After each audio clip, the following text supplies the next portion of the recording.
सोलापूर शहरामध्ये सकल हिंदू समाज सोलापूरच्या वतीने धार्मिक स्थळावर जे अनधिकृत भोंगे किंवा इतर लाऊडस्पीकर बद्दल या विषयावर याच्या विरुद्ध एक मोर्चा काढून नंतर सभा घेण्याच्या तयारी होतं आणि त्यानुसार त्यांच्या आज अर्जही प्राप्त झालं होतं. हे जे आयोजित मोर्चा आणि सभा जे आहे ते 24 तारीखला करायचे अशा त्यांच्या आयोजन होतं.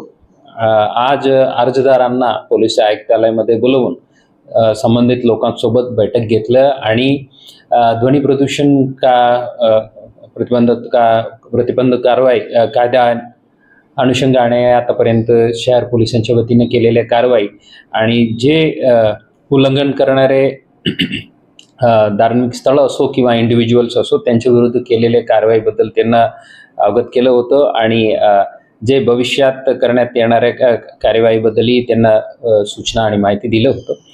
सोबतच आता दुर्गोत्सव चालू आहे. शेजारी आमच्या आई तुळजाभवानीच्या मंदिरात जाणाऱ्या येणाऱ्या भाविकांच्याही जास्ती गर्दी आहे. आता सोलापूर शहरामध्ये आपलं रूपाभवानी मंदिर असो किंवा इतर मंदिरामध्ये जे भाविकांच्या गर्दी एवढा आहे आणि दुर्गोत्सवच्या काळात आमच्या महाराष्ट्र पोलीस अधिनियमच्या कलम 36च्याही आता लागू करण्यात आलेल्या आहेत.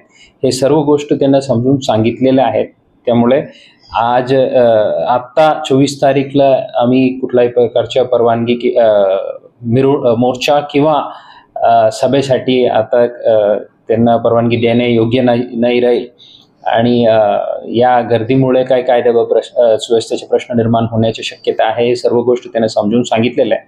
आयोजकांनी हे सर्व गोष्ट ऐकून समजून घेऊन त्यांनी 24 तारीखला आयोजित केलेलं होतं जे प्रस्तावित मोर्चा आणि सभे जे आहे ते रद्द करणार आहे म्हणून त्यांनी घोषित केलेले आहेत.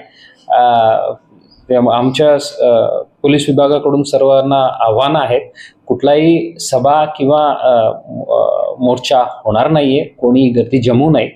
आयोजकांकडून पण याबद्दल सूचना येईल सर्वांना. धन्यवाद.